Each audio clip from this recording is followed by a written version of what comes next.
Internet बहुत बड़ा है, लेकिन इसके नीचे एक छुपी हुई दुनिया है, डार्क वेब।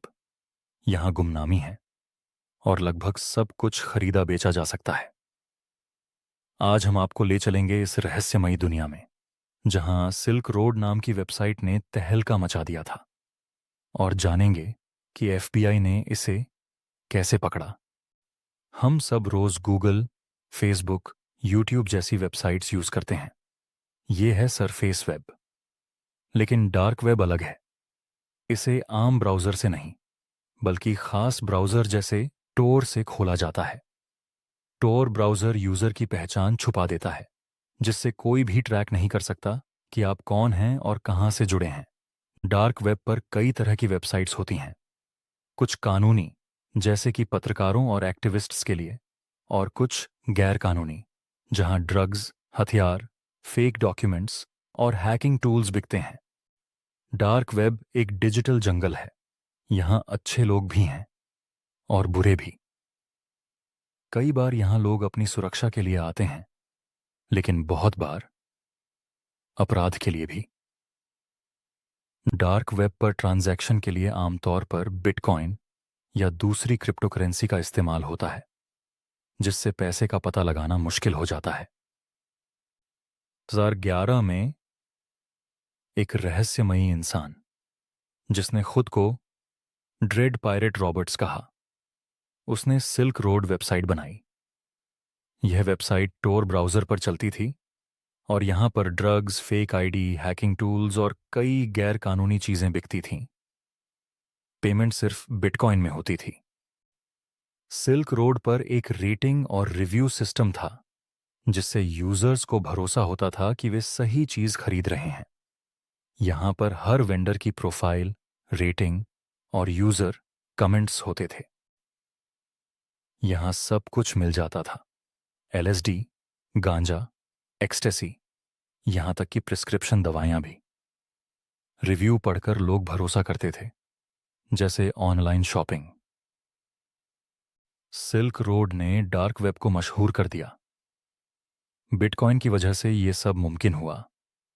ये पहली बार था जब इंटरनेट पर इतनी आसानी से ड्रग्स और गैर कानूनी चीजें बिक रही थीं।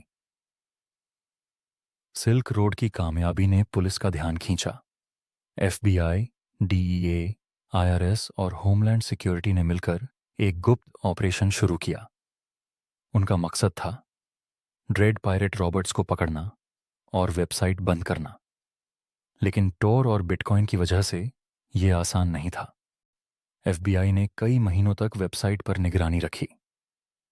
कुछ एजेंट्स ने खुद ग्राहक और विक्रेता बनकर वेबसाइट पर डील की, ताकि सबूत इकट्ठा किए जा सकें। हमें एक ऐसे इंसान को पकड़ना था जो इंटरनेट पर छुपा हुआ था। सुराग एक बंद रास्ता लगता था, लेकिन हम जानते थे कि कोई न कोई गलती जरूर करेगा। जांच कई देशों में फैली थी।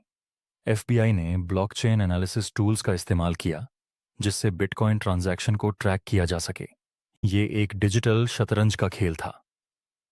एजेंट्स ने बिटकॉइन ट्रांजैक्शन ट्रेस किए, फोरम्स में घुसपैठ की और छोटी छोटी गलतियों को पकड़ा।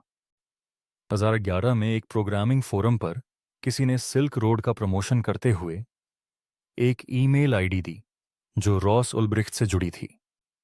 रॉस ने अपने असली नाम से फेक आईडी मंगवाई थी, जिससे पुलिस को और सुराग मिले। बिटकॉइन पूरी तरह गुमनाम नहीं है। हर ट्रांजैक्शन रिकॉर्ड होती है। अगर कोई गलती करता है तो उसे ट्रेस किया जा सकता है। एफबीआई ने रॉस की ऑनलाइन एक्टिविटी, सोशल मीडिया और ट्रैवल हिस्ट्री को भी ट्रैक किया।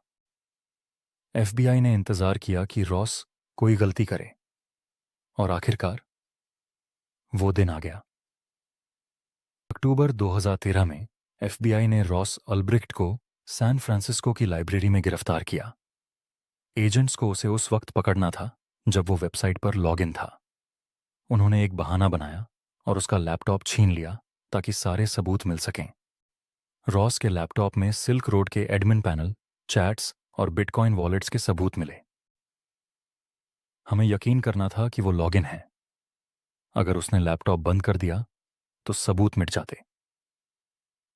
सिल्क रोड बंद हो गई और रॉस अल्ब्रिक्ट को आजीवन कारावास की सजा मिली। कोर्ट में रॉस पर मनी लॉन्ड्रिंग, कंप्यूटर हैकिंग और ड्रग ट्रैफिकिंग के आरोप लगे।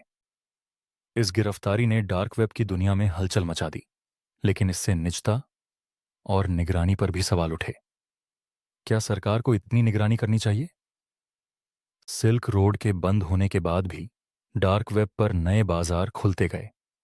अल्फाबे, हांसा जैसी वेबसाइट्स आईं जो और भी बड़ी थीं। पुलिस ने भी अपनी तकनीक बदली, लेकिन अपराधी भी स्मार्ट होते गए। ये बिल्ली चूहे का खेल चलता रहा। एफबीआई ने कई और डार्क वेब मार्केट्स को बंद किया, लेकिन हर बार नई वेबसाइट्स बन जाती थीं। एक वेबसाइट बंद होती है तो दूसरी खुल जाती है। टेक्नोलॉजी बदलती रहती है। पुलिस और अपराधी दोनों अपनी रणनीति बदलते रहते हैं। सिल्क रोड केस ने पुलिस की सोच बदल दी। साथ ही निजता और डिजिटल अधिकारों पर बहस शुरू हो गई। कई लोग मानते हैं कि डार्क वेब पर निगरानी से आम लोगों की प्राइवेसी भी खतरे में पड़ सकती है। हमें सुरक्षा और आज़ादी में संतुलन चाहिए। डार्क वेब रहेगा और सवाल भी। इन सब के पीछे असली लोग हैं। कुछ ने दर्द के लिए दवाइयां खरीदी, कुछ ने मजे के लिए। कई परिवार बर्बाद हो गए। कुछ लोगों को लगा कि सिल्क रोड से खरीदना सड़क से सुरक्षित है, लेकिन खतरे हमेशा थे। कुछ विक्रेता मानते थे कि ऑनलाइन ड्रग्स बेचना कम खतरनाक है, लेकिन असल में यह भी गैर कानूनी और खतरनाक था। कुछ लोग सोचते थे कि ऑनलाइन खरीदना सुरक्षित है, लेकिन असल में रिस्क हमेशा था। कई बार डिलीवरी पकड़ी जाती थी और पुलिस तक पहुंच जाती थी। डार्क वेब आज भी है, रहस्यों और साए की जगह। सिल्क रोड का पतन सिर्फ एक लड़ाई थी। जैसे जैसे तकनीक बदलती है, वैसे वैसे अपराधी और पुलिस दोनों बदलते हैं।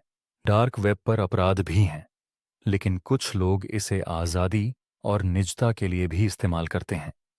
यह एक ऐसी दुनिया है जहां हर चीज का दूसरा पहलू है।